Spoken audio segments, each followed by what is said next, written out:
Ningsih, calon guru penggerak angkatan ke-10 dari Kabupaten Banyuasin. Baiklah Bapak Ibu guru hebat, kali ini saya akan menyajikan diseminasi budaya positif yang saya akan laksanakan di sekolah. Selamat menyaksikan. Baiklah Bapak Ibu, bersyukur telah kita panjatkan atas dari Allah Subhanahu wa Ta'ala, yang mana pada kesempatan kali ini kita semua diberikan nikmat sehat dan kesempatan sehingga kita dapat berkumpul di ruangan yang kita cintai ini dalam keadaan sehat walafiat. Amin. Salam beriring salam adalah kita sanjungkan kepada junjungan kita Nabi Agung Muhammad Sallallahu Alaihi Wasallam yang kita nantikan syafaatnya di yaumil kiamat kelak. Baiklah Bapak Ibu, pada hari ini saya Safia Ningsih meminta kesempatannya dan waktunya pada hari ini untuk saya bisa menyebarkan pemahaman dan penerapan pemahaman tentang budaya positif. Baiklah Bapak Ibu, sebelum kita melakukannya, baiknya kita berdoa terlebih dahulu. Semoga kegiatan kita pada hari ini mendapatkan keberkahan dari Allah SWT. Amin. Mungkin kita bantuan oleh dari Pak Haji Syamadi untuk memimpin doanya. Amin. Alhamdulillah wassalamualaikum warahmatullahi wabarakatuh. Alhamdulillah wassalatu wassalamu ala asyrofil anbiya'i wal mursalin sayyidina Muhammadin wa ala alihi ajma'in. Allahumma shalli ala sayyidina Muhammad wa ala ali sayyidina Muhammad. Rabbana atina fid dunya hasanah wa fil akhirati hasanah wa qina adzabannar. Subhana rabbika rabbil izzati amma yasifun wa salamun alal mursalin. Tak bisa Terima kasih untuk Pak Syamadi yang sudah membantu kami semua untuk membaca doanya. Dan terima kasih juga untuk Ibu Nilas dan sekolah-sekolah yang telah memberikan kesempatannya. Satu jari kanan, dua jari kiri, satu jari kanan, digabung menjadi satu. Satu jari kanan, satu jari kiri, digabung menjadi dua. Ku buat jembatan panjang, dua jari kanan, panjang dua jari kiri, ku gabung menjadi empat. Ku buat kelingking.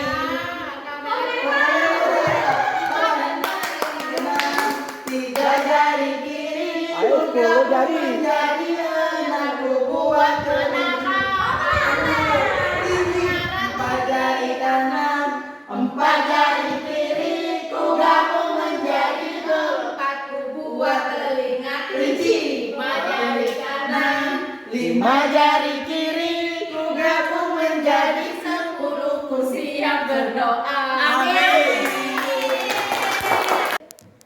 Baiklah Bapak Ibu sekalian, pada kesempatan kali ini saya akan menyampaikan tentang penyebaran budaya positif, yang konsep intinya di budaya positif yang pertama yaitu perubahan paradigma belajar, yang kedua itu ada disiplin positif, yang ketiga ada motivasi perilaku manusia, keempat itu ada kebutuhan dasar, kelima ini ada 5 posisi kontrol guru, keenam itu ada keyakinan kelas, ketujuh itu ada sedikit restitusi dalam penanganan masalah.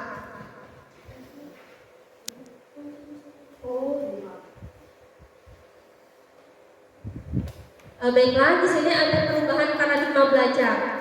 Nah, Bapak Ibu sekalian, jadi perubahan paradigma belajar itu didefinisikan sebagai perubahan penting terjadi ketika cara berpikir yang biasa tentang atau melakukan sesuatu itu diganti dengan cara yang baru atau yang berbeda. Artinya bahwasanya dalam proses belajar mengajar kita semua itu kalau bisa cara pandang kita ubah, jangan menggunakan pembelajaran yang konvensional. Apalagi kita itu di kurikulum merdeka, ya. Jadi kita harus lebih punya wawasan lebih luas lagi dalam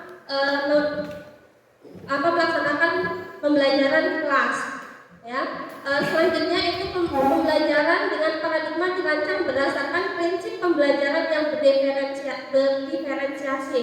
Artinya memang sesuai dengan minat bakat siswa, sudah itu disesuaikan dengan kemampuan siswa. Jadi kita tidak bisa menyamaratakan cara mengajar kita untuk siswa kita. Jadi mungkin nanti ada yang kinestetik, ada yang audiovisual, ada yang visual.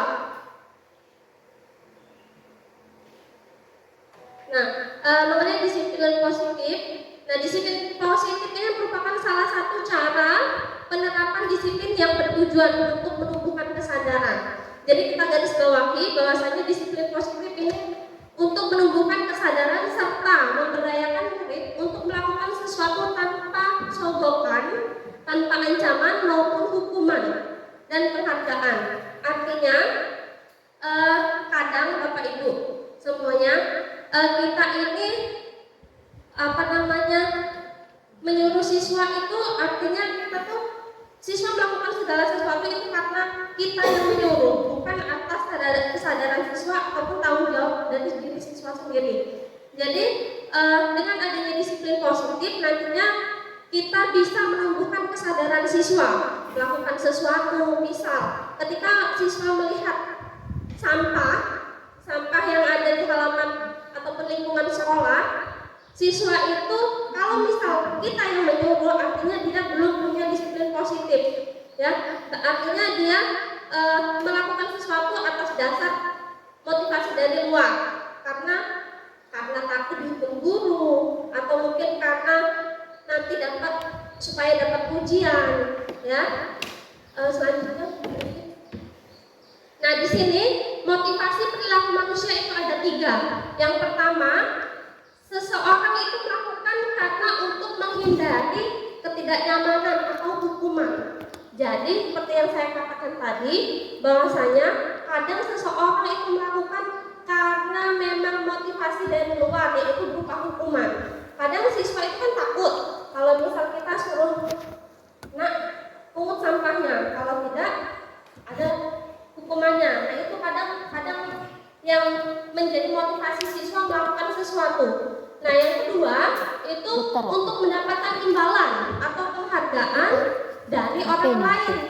Jadi kadang misal siswa itu datang pagi itu karena ada sesuatu yang melatar belakangi, itu bukan dari dirinya sendiri. Akan kedua ini adalah motivasi dari luar semua. Pertama hukuman dan penghargaan. Artinya 2 ini memang dari luar. Nah yang satu ini untuk menjadi orang yang mereka inginkan dan menghargai dirinya sendiri dengan nilai-nilai yang mereka percaya. Jadi dia mempercayai suatu nilai sehingga dirinya sendiri itu melakukannya itu tanpa dorongan dari siapapun. Nah ini merupakan motivasi dari dalam diri siswa. Misalnya ketika jalan di halaman lingkungan sekolah, siswa menemukan sampah. Nah, dia tanpa dilihat bapak ibu guru ataupun disuruh oleh siapapun itu, tapi dia melangkah secara sendiri, dia mengambil sampah kemudian dibuang ke tong sampah. Nah, itu yang motivasi kita kejar untuk ditumbuhkan ke siswa.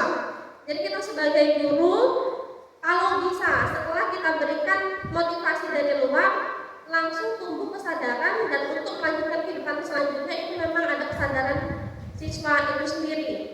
Nah untuk selanjutnya itu ada 5 kebutuhan dasar manusia. Ya, dari 5 kebutuhan dasar manusia ini apabila ada yang tidak terlaksana ataupun terpenuhi, pastinya akan timbul suatu permasalahan. Nah, di sini ada kebutuhan yang pertama yaitu bertahan hidup. Nah, kebutuhan bertahan hidup ini biasanya berhubungan dengan fisiologis, artinya di fisik kita. Nah, yang pertama makan. Kita simulasikan saja. Andai kata siswa kita berangkat sekolah itu tidak sarapan, dengan siswa yang mungkin berangkat ke sekolah sarapan, pasti itu akan ada perbedaannya. Karena apa? Mungkin siswa nanti yang tidak sarapan nanti fokusnya itu akan kurang dengan siswa yang setelah makan. Jadi kadang kalau misal siswa tidak makan di jam pelajaran itu pasti siswa tersebut ada rasa ingin, ada pikiran ingin ke kantin saja bawaannya. Jadi tidak fokus di pelajaran, ada sesuatu yang dipikirkan karena kebutuhan dasar yang bertahan hidupnya ini belum terpenuhi. Nah, sudah itu tempat tinggal. Pastinya kita sebagai makhluk hidup semuanya butuh akan tempat tinggal karena adalah ini merupakan suatu kebutuhan pokok juga. Nah, keamanan dan kesehatan. Nah, ini sama semuanya berkaitan, artinya masuk ke bertahan hidup. Nah, yang selanjutnya yaitu kasih sayang dan rasa ingin diterima. Jadi, Bapak Ibu, di sini kasih sayang dan rasa diterima ini salah satunya bisa dipedulikan oleh Bapak Ibu guru kalau misalnya sekolah. Yang kedua, berbagi. Sudah itu kerjasama, menjadikan bagian dalam kelompok. Andai kata Bapak Ibu di dalam kelas itu terdapat siswa yang dikucilkan, pasti di situ ada timbul rasa ketidaknyamanan seseorang. Misal kita punya siswa yang mungkin menarik diri dari lingkungan, pasti siswa itu melakukan hal tersebut ada suatu yang melatar belakangi, mungkin dari fisiknya atau misal dari mungkin dia memang tidak pandai berbicara, jadi dia itu dikucilkan oleh temannya.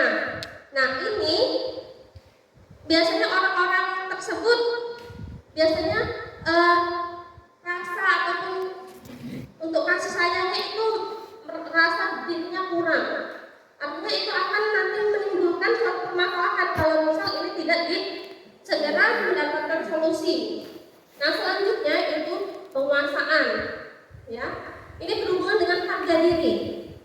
Harga diri, keinginan untuk dianggap, sudah itu memimpin, berprestasi, diakui dan didengar. Kadang kita melupakan Bapak Ibu guru. Kadang kita lebih cenderung ke siswa-siswa yang berprestasi saja. Kita menyampingkan siswa-siswa yang mungkin dirinya itu agak pendiam. Jadi kita kadang kurang memperhatikan. Tapi kita tidak tahu ternyata di diri siswa itu ada sesuatu ataupun potensi yang dia miliki. Ya, banyak saya temukan juga beberapa siswa itu ternyata kalau misal di bidang kognitif anak tersebut memang kurang. Tapi ternyata setelah kita mengadakan lomba, sama-sama kita ketahui ternyata ada sesuatu yang ada di diri dia, misal bernyanyi, sudah itu melukis. Ternyata ada saya temukan juga siswa yang pandai bermake up. Padahal siswa tersebut kalau misal di lingkungannya satu pendiam, kedua siswa tersebut tidak banyak berbicara atau lebih menarik diri dari introvert lebih tepatnya. Nah, ini sesuatu yang harus kita pahami juga Bapak Ibu. Nah, kebebasan. Nah, apalagi kita sekarang yang jadi masalah besar adalah kasus bully. Ya, kasus bully ini sudah menjadi masalah besar dan mengglobal di lingkungan sekolah maupun di luar lingkungan sekolah.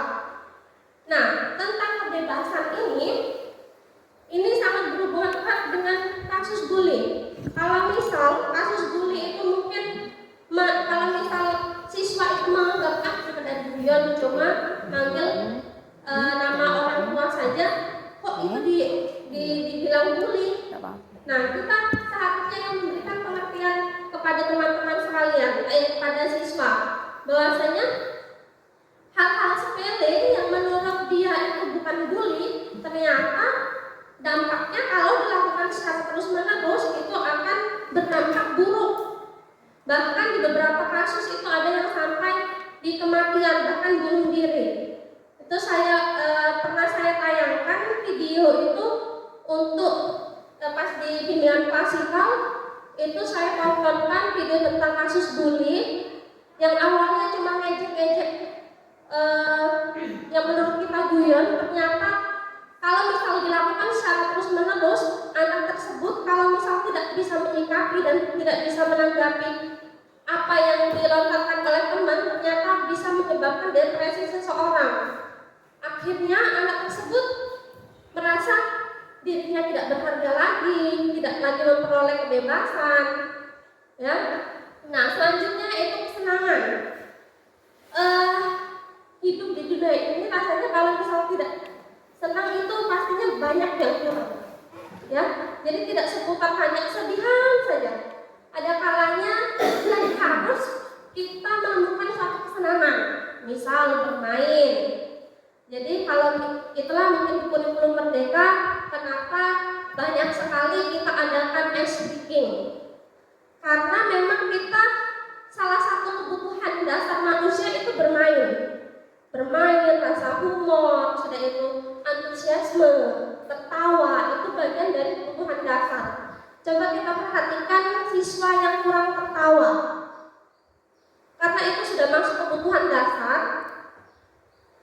Kalau misal kita gali kenapa anak tersebut tidak lepas untuk tertawa, pasti ada yang latar belakangnya. Jadi demikian untuk yang 5 kebutuhan dasar. Nah, ini ada beberapa pernyataan. Di sini ibu guru bilang aku tidak boleh bersenandung sewaktu mengerjakan tugas. Katanya kelas harus tenang, tidak ada suara, padahal kan aku suka dan senang bernyanyi. Kira-kira Bapak Ibu, kebutuhan apa yang Bapak Ibu guru renggut kalau misal di pernyataan tersebut? Mungkin bisa ditentukan dengan seksama dulu. Kira-kira kebutuhan apa Bapak Ibu? Tadi kan ada 5 kebutuhan dasarnya. Bertani dulu, kasih sayang dan rasa diterima, penguasaan, kebebasan atau kesenangan? Kebebasan. Kembali lagi Bu. Nah, mungkin ada pendapat lainnya yang mengenai pernyataan pertama. Pak Hasan, kebebasan. Iya, Pak. Mungkin teman-teman lain yang Kesenangan. memberikan tanggapan. Kesenangan. Kesenangan. Alasan Pak Mapas. Mengerjakan tugas, katanya kelas harus tenang, tidak ada suara, padahal aku suka dan senang menyanyi. Mungkin di sini saya cari kesenangan karena di situ dia memiliki hobi bernyanyi, kan mungkin namanya anak dengan karakter yang berbeda dengan yang suasana yang sukaria, ramai, dan dia dilarang, sedangkan itu merupakan suatu kesenangan bagi anak tersebut. Nah, terima kasih Pak Guneni dan Pak Aksan. Mungkin ada teman-teman lain yang ingin berargumen. Jadi Bapak Ibu, untuk yang pernyataan nomor 1 itu boleh lebih dari 2 kebutuhan. Memang di situ ada kesenangan dan kebebasan.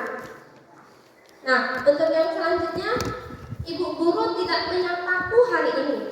Padahal aku pakai jepit rambut baru. Nah, kira-kira Bapak Ibu kalau misal dihubungkan dengan kebutuhan dasar manusia, kira-kira masuk ke kebutuhan mana yang telah direnggut oleh ibu gurunya? Kasih sayang dan rasa diterima. Kasih sayang dan ingin diterima. Kenapa demikian kira-kira? Kan di sini ada rasa diterima, dipedulikan, yaitu berbagi, kerjasama menjadi bagian dari kelompok. Artinya Ingin dipedulikan, jadi dihargai. kurang dipedulikan oleh ibu gurunya. Padahal si anak tersebut pakai jepit rambut baru. Jadi kebutuhan ingin diterima. Sudah itu aku bosan. Masa belajarnya cuma gitu-gitu aja? Dengerin ibu guru aja. Nah, kira-kira ini sepertinya soal kebosanan Kebebasan. dari si anak. Kira-kira kemana Bapak Ibu? Kebebasan. Kebebasan. Mungkin ada yang berpendapat lain mengenai yang dia bosan akan sesuatu.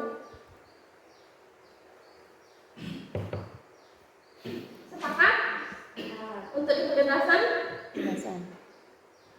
Oke, aku bosan, masa belajarnya cuma gitu-gitu aja. Artinya si anak tersebut ingin referensi belajar yang baru. Berbeda.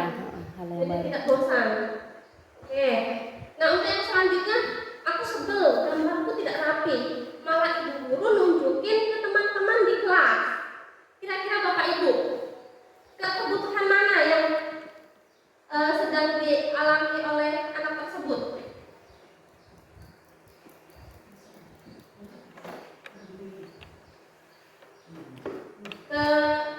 Aku sebel. Siapa? Gambarku tidak rapi. Bu Desi mungkin berargumen. Penguasaan kali ya, karena lebih ke Harga diri. jadi dia malu kan karena nunjukin gambarnya, jadi seolah-olah diolok-olok mungkin. Oke, mungkin ada terima kasih Bu Desi. Mungkin teman lain ada yang berargumen atau kita sepakat bahwasanya untuk yang pernyataan nomor 4 itu masuk ke kebutuhan tentang penguasaan. Sepakat Bapak Ibu? Ya, artinya mungkin berhubungan dengan harga diri ya, seperti Bu Desi katakan bahwasanya anak tersebut itu tidak mau dipermalukan di depan kawan. Sudah tahu gambarannya memang cuma pas-pasan. Harusnya kalaupun ibu guru melihat gambarannya memang kurang rapi, tidak harus dipertontonkan. Mungkin bisa diajak bicara kalau anak tersebut dengan cara menjumpai dengan empat mata. Jadi kebutuhan untuk penguasaan yaitu mengenai tentang harga diri. Nah, Bapak Ibu, di sini ada tentang hukuman, konsekuensi, dan restitusi. 3 kata yang ada di sini ini pastinya mempunyai makna yang berbeda. Nah, ini menurut Bapak Ibu, kalau hukuman itu kira-kira masih valid atau tidak kalau misal kita laksanakan di sekolah? Masih bisa sebaiknya itu gimana mengenai hukuman? Atau masih boleh dilakukan atau tidak boleh. tidak boleh? Kalau saya paham, Misalnya ya Bu ya, misalnya apalagi kalau hukuman itu berhubungan dengan fisik ya kan. Kadang anak itu sebenarnya apa yang kita ucapkan belum tentu bisa diterimanya. artinya tidak ada Kesepakatan antara kedua orang, tidak ada akadnya antara mereka berdua. Jadi takutnya malah apa yang kita ingatkan ke anak itu malah menjadi gangguan untuk anak tersebut, itu baik dari fisikis atau mentalnya itu. Baiklah, mungkin teman lain ada yang berpendapat kenapa hukuman ini tidak diperkenankan lagi untuk kita lakukan, atau sepakat dengan pendapat Pak Mat, atau ada yang menambahkan? Oke, Sepakat. oke, baiklah. Bahwasanya di sini hukuman itu ada 4 ya yang jadi kriteria biasanya itu tidak direncanakan. Misal kita melihat siswa datang terlambat, tiba-tiba langsung kita panggil dan kita langsung suruh pungut sampah.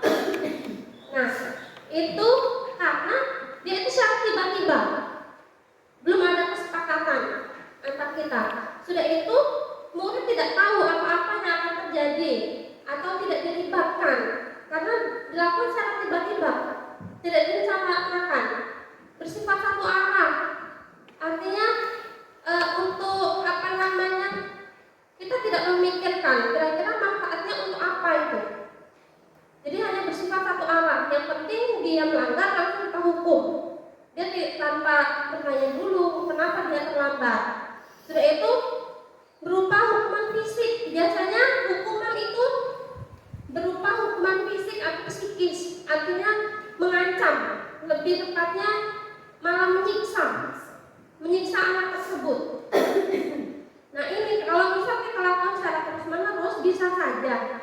siswa tidak terima dengan apa yang kita yang kita suruh. Misal kamu harus keliling lapangan, kecuali kalau misal mungkin di pelajaran olahraga. Ketika anak terlambat ataupun lain sepatunya dan mungkin Bapak Amir sudah memberikan kesepakatan karena ini berhubungan langsung dengan konsekuensi Bapak Ibu. Kalau misal di pelajaran olahraga siswa terlambat ataupun siswa tidak memakai sepatu, kalau misal itu masuk ke dalam keyakinan yang sudah dibangun, artinya kan sudah ada kesepakatan antara dua orang tersebut, antara siswa dan guru. Pak Amir boleh itu melakukan, itu bukan merupakan suatu hukuman karena berhubungan dengan mata pelajarannya, karena memang ada manfaatnya di situ. Nah, masuk konsekuensi ini terencana disepakati sesuai dengan peraturan. Sudah itu murid tetap dibuat tidak nyaman, tapi murid tetap dibuat tidak nyaman. Sudah itu sikap guru selalu memonitor murid. Nah, ini nanti kita akan masuk ke pemantau, ke 5 posisi kontrol guru. Jadi antara konsekuensi dengan hukuman ini kesamaannya adalah kita murid tidak dibuat nyaman oleh keadaan tersebut. Jadi Bapak Ibu, saya juga ternyata apa yang saya lakukan selama ini juga merupakan suatu kesalahan juga, karena ternyata apa yang pertama saya lakukan ternyata ini masuk dalam konsekuensi. Walaupun saya tanyakan latar belakangnya apa, tapi siswa masih tetap dibuat tidak nyaman. Misal tetap saya tanyakan apa yang latar belakangnya, tapi siswa masih saya suruh pungut sampah. Nah, di sini sikap guru selalu memonitor, artinya kita harus mantau terus kalau di kesepakatan, kalau di konsekuensi. Jadi kita membuat konsekuensi, kita masih tetap mantau, lain dengan masuk ke restitusi, ya. Jadi kalau restitusi ini yang paling kita dianjurkan untuk sekarang ini. Jadi antara hukuman dan konsekuensi, bahkan hukuman itu tidak diperbolehkan lagi. Jadi lebih ke konsekuensi ini juga harus sudah diminimalisir dan masuk ke restitusi. Nah, ciri-ciri restitusi itu biasanya proses menciptakan kondisi bagi murid untuk memperbaiki kesalahan. Jadi fokusnya bukan menyalahkan tapi memperbaiki kesalahan. Jadi kedepannya bisa untuk tidak diulangi lagi.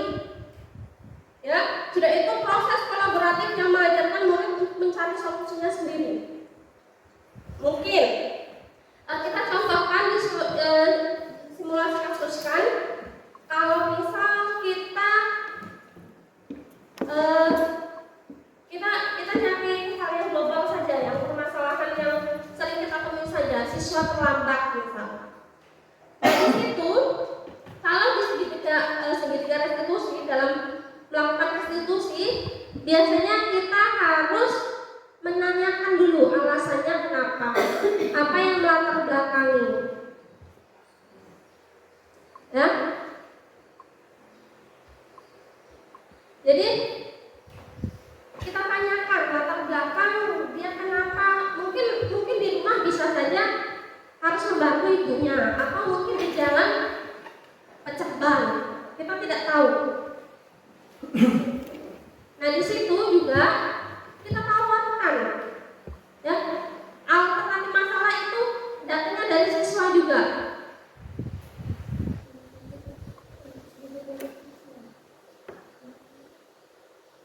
Nah, ini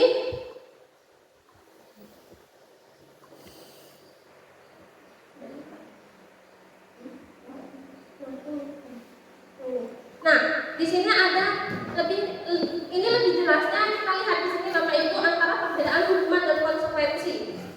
Tadi sudah sedikit kita ulas mengenai yang ketiga itu tadi. Nah, di sini lebih gampang lagi dibuatkan satu kalimat. Nah, sesuatu yang menyakitkan harus terjadi. Sesuatu harus terjadi. Membuat anak sakit fisik maupun hati untuk jangka waktu yang lama. Kalau misalkan konsekuensi itu membuat anak merasa dalam jangka waktu yang pendek. Itu konsekuensi. Ini perbedaannya. Nah, yang ketiga itu anak membenci, jadi malah membenci kedisiplinan. Padahal kita menerapkan hukuman itu tujuannya untuk kedisiplinan. Malah anak tersebut jadi tidak disiplin, bahkan membencinya.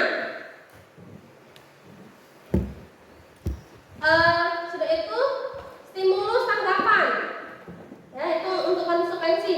Nah, mendorong anak menyakiti diri sendiri, malah cenderung menyakiti dirinya sendiri. Dan itu untuk konsekuensi mendorong anak agar mudah dan menyesuaikan diri. Mungkin itu untuk perbedaan hukuman dan konsekuensi. Selanjutnya, nah ini ada 5 posisi kontrol guru. Yang pertama yaitu penghukuman, kedua membuat merasa bersalah, ketiga teman, keempat pemantau, dan kelima manajer.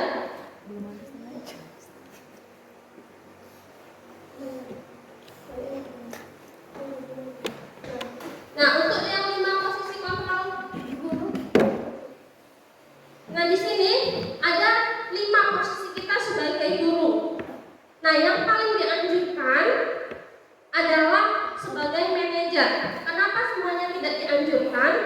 Karena sebagai manajer ini akan nantinya menimbulkan kesadaran siswa dan tanggung jawab siswa dalam menanggapi suatu permasalahan.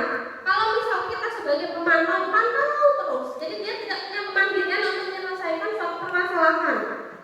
Jadi ini kita sebagai guru itu kan punya tujuan memandirikan siswa dan bertanggung jawab. Kalau misal kita pantau terus, kita kan tidak bisa memantau terus. Nah, sudah itu sebagai teman, kita tidak boleh juga memposisikan diri kita sebagai teman, ya, membuat merasa bersalah. Ini juga tidak dianjurkan, dan apalagi hukuman. Hukuman itu sangat sudah tidak boleh lagi kita lakukan, walaupun itu hukuman berupa psikis ataupun fisik. Selanjutnya, Bu. Nah, pembentukan keyakinan kelas. Nah, pembentukan keyakinan kelas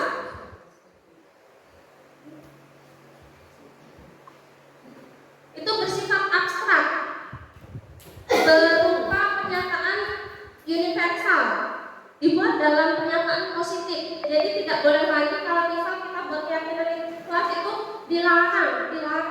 Jadi jangan lagi pernyataan negatif yang digunakan, karena itu akan membentuk juga karakter yang negatif juga. Sudah itu sedikit saja agar mudah diingat, sehingga mudah diterapkan sesuai dengan kondisi kelas dan sekolah, sehingga mudah diterapkan. Jadi kita membuat keyakinan kelas itu jangan di luar batas ekspektasi kita membuat banyak. Misal di sekolah itu, misal tidak ada sakras yang lengkap, tapi kita muluk-muluk kebagian sakrasnya, kan rasanya tidak mungkin kita menggapainya, sudah terukur. Sudah itu semua warga sekolah atau warga di kelas dilibatkan saat membuat keyakinan kelas.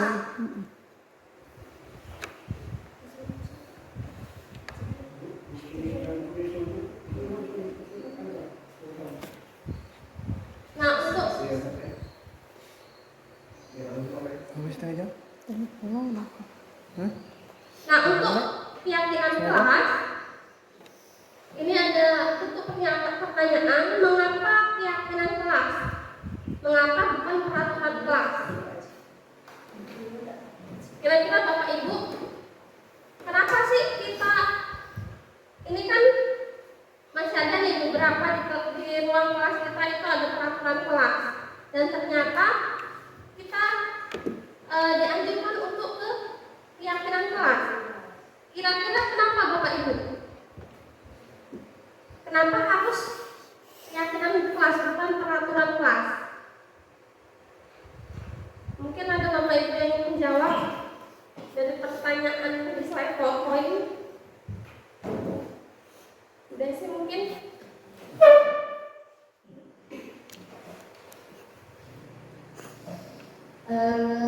Mungkin ya Bu, kalau keyakinan kelas itu related dengan yang disebut dengan disiplin positif. Jadi bagaimana caranya agar dari diri sendiri gitu. Jadi dia ya ini tuh kalau keyakinan kelas tuh lebih ke agar melakukannya sesuai dari motivasi intrinsiknya dari dalam diri dia. Tapi kalau peraturan tadi biasanya anak melakukan itu karena tadi takut dari hukuman ataupun ya imbalan seperti itu mungkin. Baiklah, terima kasih untuk presensi. Jadi beliau berpendapat kenapa bukan peraturan, tapi lebih ke keyakinan. Karena ya tadi, karena kita ingin menumbuhkan kesadaran dari dirinya, ya. Jadi tanpa paksaan ataupun imbalan, penghargaan, hukuman dari orang lain, tapi memang kita nyuruh dia punya kesadaran dari dalam diri. Itu berupa motivasi intrinsiknya. Nah, Bapak Ibu di sini kita akan diskusi mengenai peraturan dan keyakinan kelas. Nah, ini disediakan kolom tentang peraturan kelas. Ini kita coba hubungkan jadi keyakinan kelas supaya lebih. Tadi kan sudah kita ketahui bahwasanya keyakinan kelas itu lebih satu menggunakan kalimat positif. Sudah itu mudah dijangkau. Artinya sesuai dengan kondisi lapangan saja, dengan kondisi yang ada di sekolah kita saja. Nah, kira-kira Bapak Ibu, kalau kita ubah dari peraturan ke keyakinan kelas, mari kita diskusikan.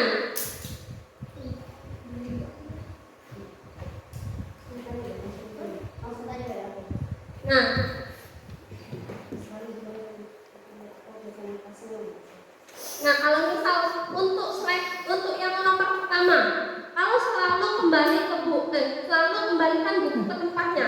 Kalau ke keyakinan kelas, kira-kira Bapak Ibu, jadi kalimatnya seperti apa?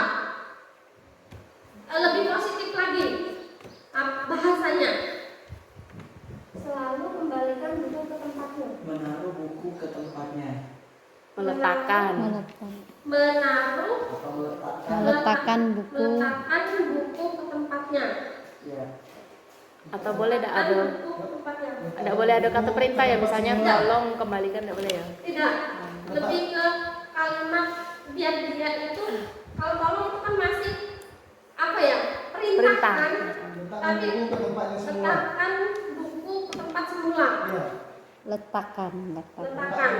enggak, bukan Pak Haji, letakkan buku. Perintah. Oh, meletakkan. Meletakkan. Tanggung jawab. Bisa enggak tanggung jawab? Tanggung jawab. Keyakinan kelasnya. Tanggung jawab jadi maksudnya itu kalau dia Ambil. kan berarti Harus tanggung jawab tanggung kembali jawab lagi ke tempat. kembali ke tempatnya. Jadi untuk kebajikan universalnya, kata-katanya itu bertanggung jawab. Jadi tanggung jawab.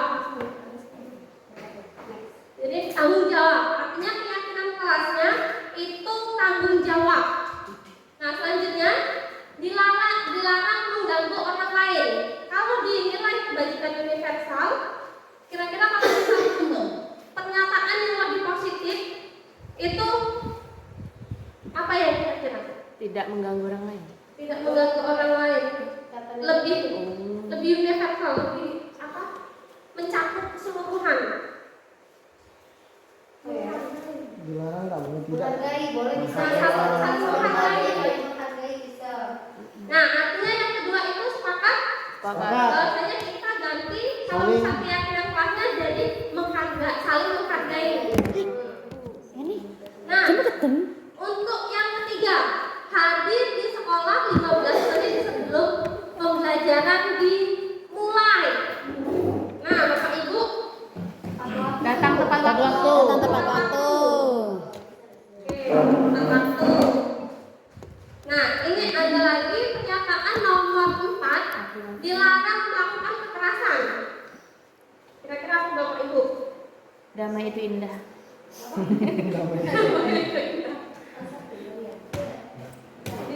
Dilarang melakukan kekerasan. Apa ya? Apa kira-kira Bahasa Bapak yang Ibu? baku Indonesia. Kekerasan. Apa Bu? Ah, Itu loh. Bersikap apa? Bersikap Ya, baik. mana? Bersikap baik ya. Baik, kekerasan. Ramah. Mungkin Sopan. ramah atau sopan santun. Iya. Ramah atau sopan.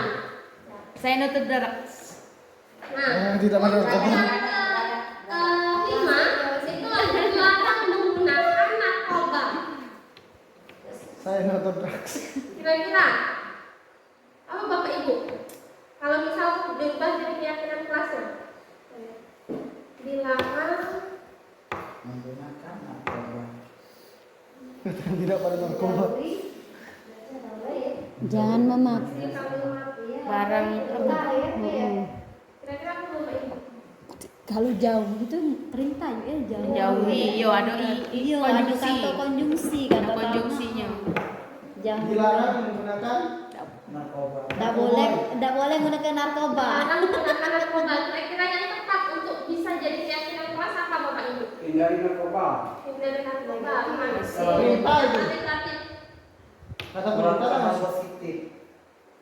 Banyak. Kalau positif, kira-kira mungkin yang lebih sempit tapi narkoba. masih masuk Perintah, kata Pak. itu. Masih kalimat perintah kalau itu.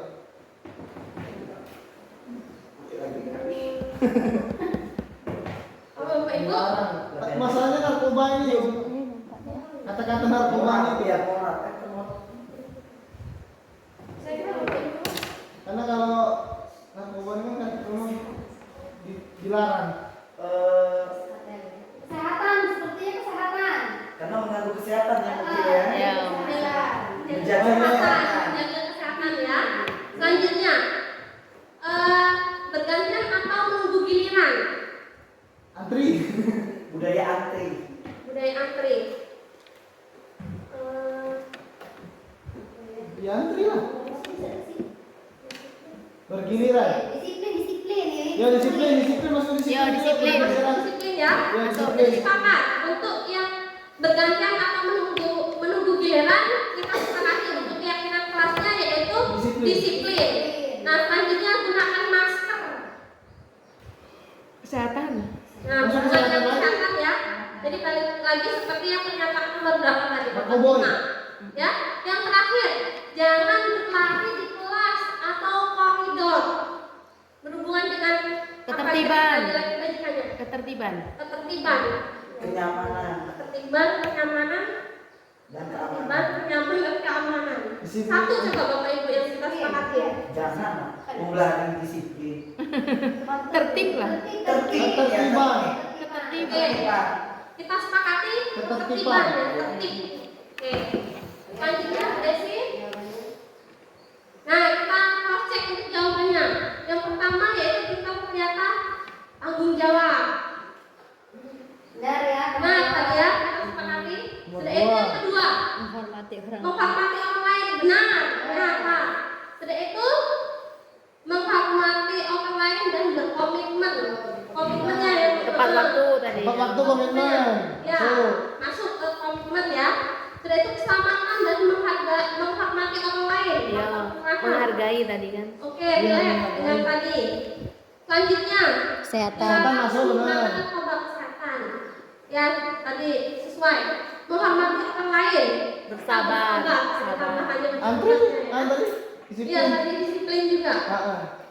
Gunakan masker. Kesehatan. Keselamatan. Masuk juga. Terus yang terakhir yaitu jangan berlari di kelas atau koridor. Itu masuk keselamatan dan Keamanan. keamanan. Masuk keamanan. Ketertiban ya. Nah, Bapak Ibu, di sini ada restitusi. Nah, di sini restitusi adalah proses menciptakan kondisi bagi murid untuk memperbaiki kesalahan mereka. Ya, dengan karakter yang lebih kuat diharapkan. Sudah itu restitusi juga merupakan proses kolaboratif mengajarkan murid untuk mencari solusi tersendiri dan membuat murid berpikir tentang orang seperti apa yang mereka inginkan menjadi tujuan mulia. Selanjutnya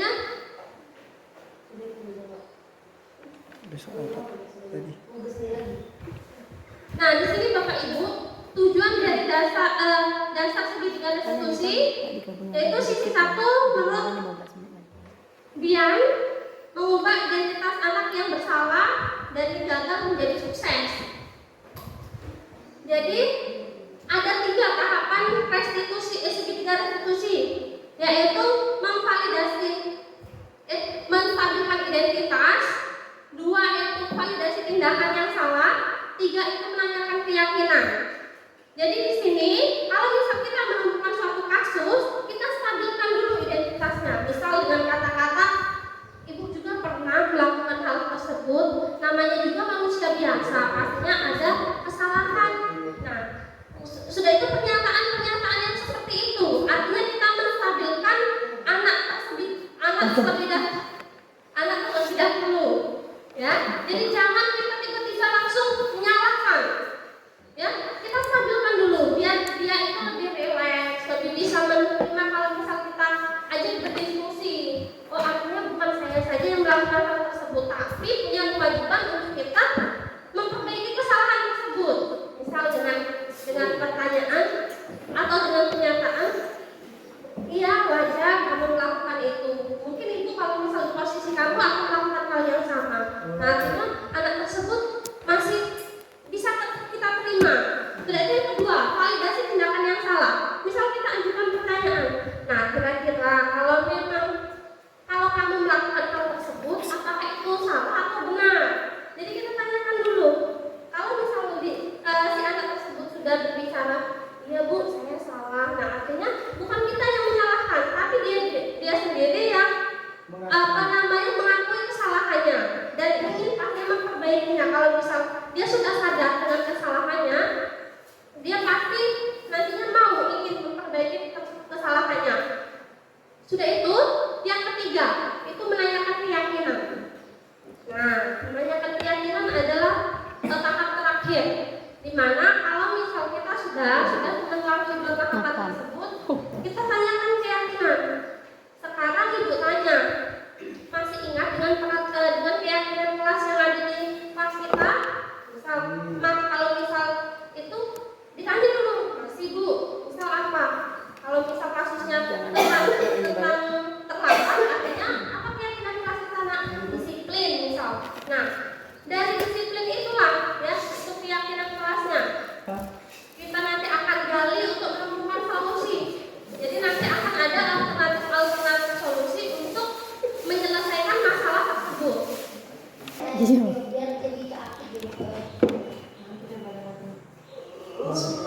Assalamualaikum warahmatullahi wabarakatuh. Waalaikumsalam warahmatullahi wabarakatuh. Terima kasih Bu Risma atas kesempatannya berkaitan dengan tadi hukuman dan konsekuensi. Nah, kebetulan tadi bertepatan langsung dengan pelajaran yang saya lakukan. Nah, di sini kan tadi anak-anak tidak mengerjakan tugas dari yang sudah ditugaskan. Nah, yang sudah ditugaskan kemarin. Jadi sebelum saya untuk menindaklanjuti anak-anak tadi yang tidak membuat tugas, kemarin sudah saya bikin kesepakatan bahwa jika tugas ini tidak dibuat, maka anak-anak akan kena, sebenarnya kan tidak boleh bilang hukuman. Nah, tapi jika tidak membuat tugas, ibu tidak kasih nilai. Nah, kebetulan hampir satu kelas tidak membuat karena alasannya mati lampu.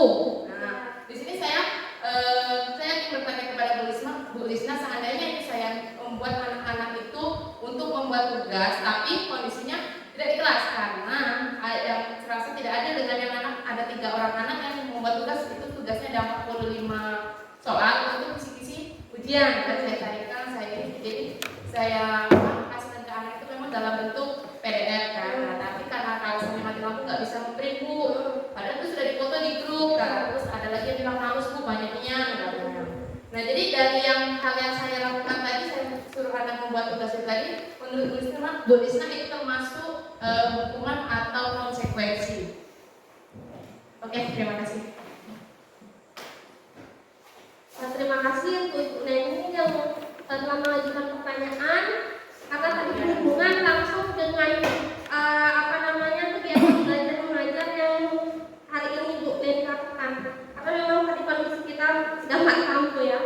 Jadi kita balik lagi ke coba Bu Desi untuk antara perbedaan hukuman dan konsekuensi.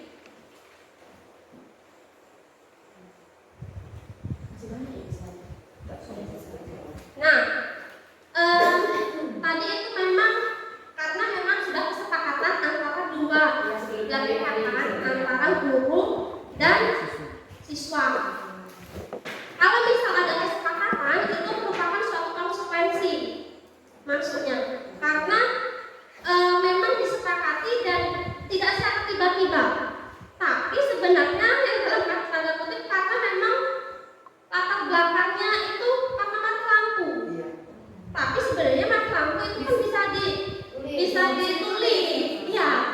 Nah, sebenarnya sudah tepat yang dilakukan itu karena masuk konsekuensi.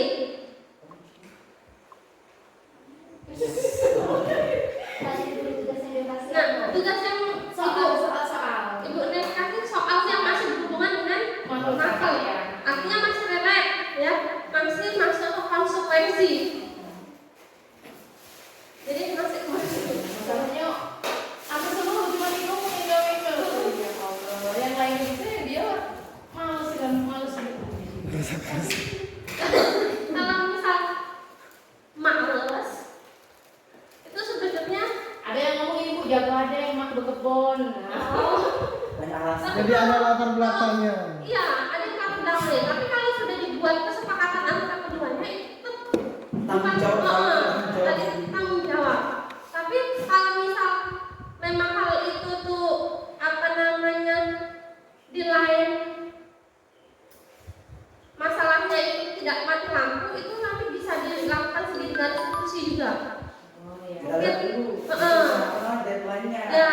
Kalau deadline-nya H-1 masih bisa kita toleransi. Iya. Karena kan ngirimnya kan lewat PDF tuh di HP. Tapi kan kita melihat kondisi yang kemarin itu mati dari jam 10. Jadi ya masih itu dikirim itu, tapi yang videonya sudah masuk di Mungkin yang dia tadi Belum sempat buka. mati ke data, mungkin pas ngirim ke data Belum sempat mati terbuka. Iya. Jadi banyak kemungkinan. Jadi memang lebih tepatnya kita lakukan segitiga restitusi seharusnya. Jadi biar muncul tahu gimana permasalahan dan bagaimana cara penyelesaiannya. Baiklah, terima kasih Pak Hasan untuk jawabannya.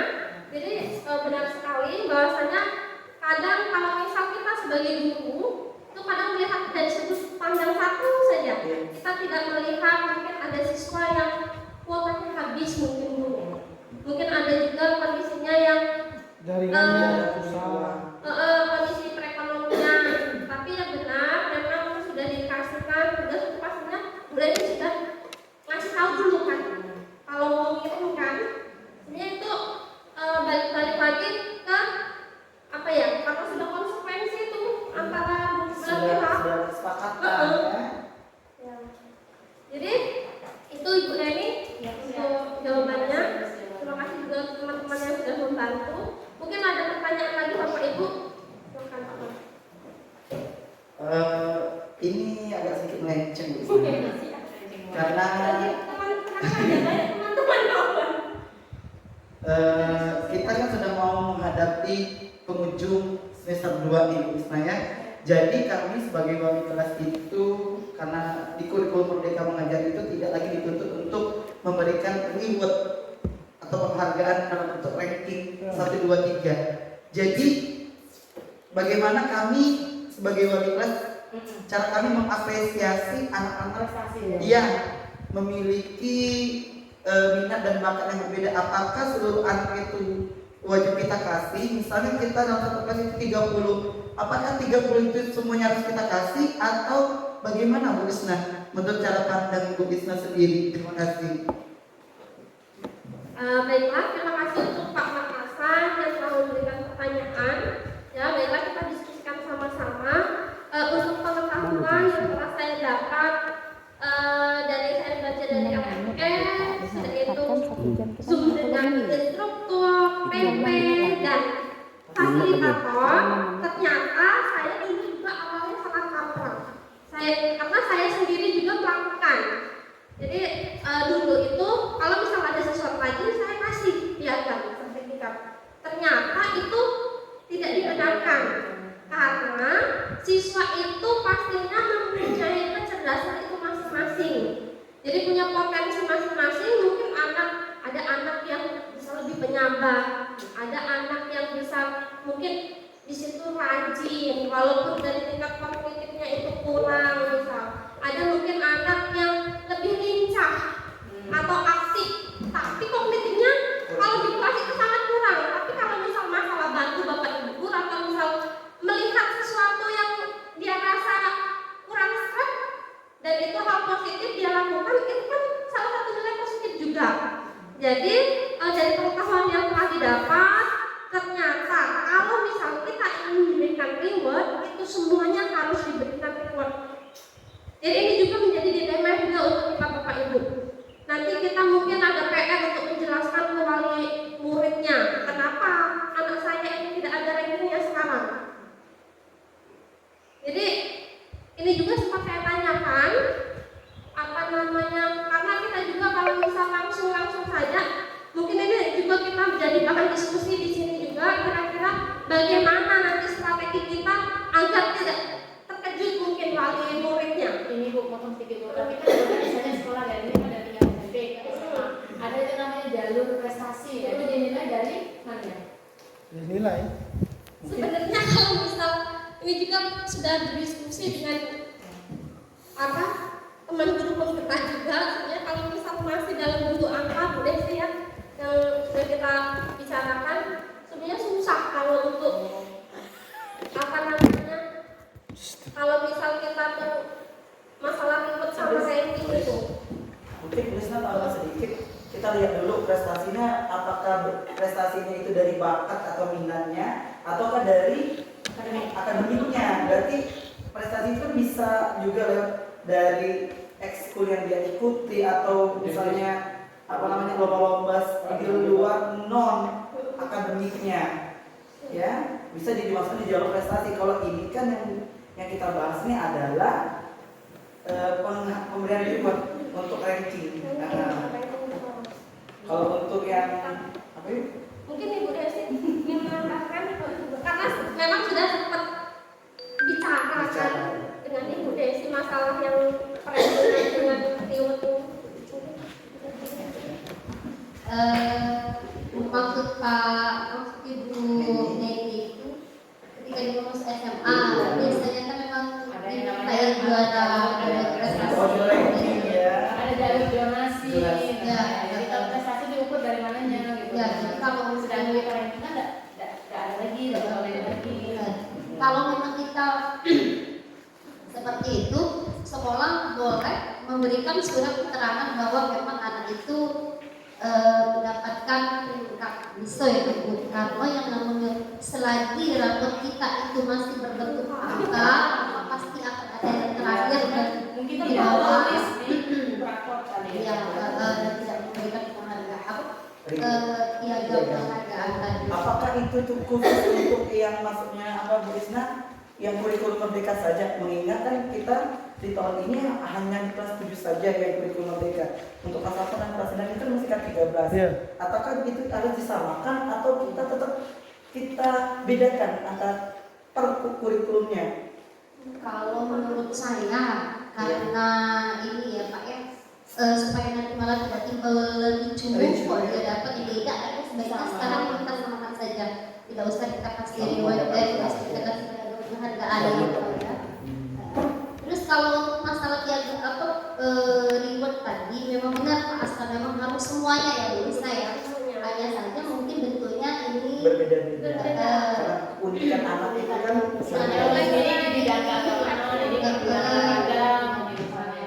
Jadi ya memang terima kasih untuk Bu Desi, karena beliau juga salah satu salah satu guru penggerak dari sekolah ini. Jadi iya benar sekali. Jadi semuanya itu memang sedikit repot Bapak Ibu ya, karena memang semuanya harus kita kasih.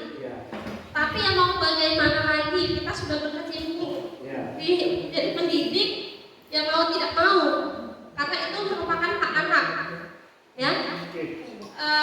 Mungkin ada lagi yang ditanyakan Bapak Ibu? Cukup kayaknya sudah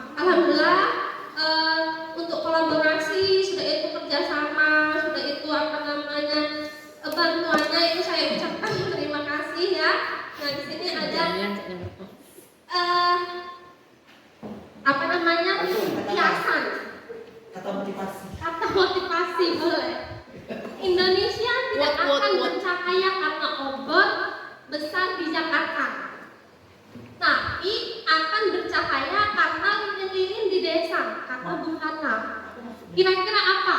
Ini sebagai penutup kita. Desa, apa namanya, lilin-lilin di desa. Karena di Obor di Jakarta kan cuma Siko, di desa kan banyak Bu. Maksudnya tuh yang apa namanya, yang menggerakkan tim yang menjadi penggerak di desa-desa tersebut kan, karena di Obor di Jakarta kan cuma di Jakarta baik. Kalau di desa kan banyak kita provinsi. Ya, bagus sekali ya. Ya benar sekali. Jadi kita ini para pendidik yang ada di desa-desa itu, inilah kita sebagai Ya, lilin-lilin. bentar lagi. Sepertinya Pak Anies sama sangat bersemangat. Semangat Pak balik. Salah satu apa namanya, ini apa, lilin di desa itu. Ini lilin Cina. Lilin sungsang ini. Besar. Yang ini Jirando, Ya, diganti lilis. Astagfirullah. Bapak Ibu, jadi kita berusaha jadi lilin-lilin yang berpijak untuk menggerakkan rasa semangat, digerakkan, menggerakkan dan tergerak. Dan tergerak lilin. Jadi karena lilis ada di desa. Untuk menutup untuk sesi diskusi pada kali ini, kita jadi ada apa namanya? Tagline benar. Ya, tagline. Jadi ada slogan guru penggerak, itu bergerak, tergerak, dan menggerakkan. Ya benar. Benar ya? Benar, tergerak, menggerakkan. tergerak Bergerak dan menggerakkan. Belakangnya digerakkan. Coba Pak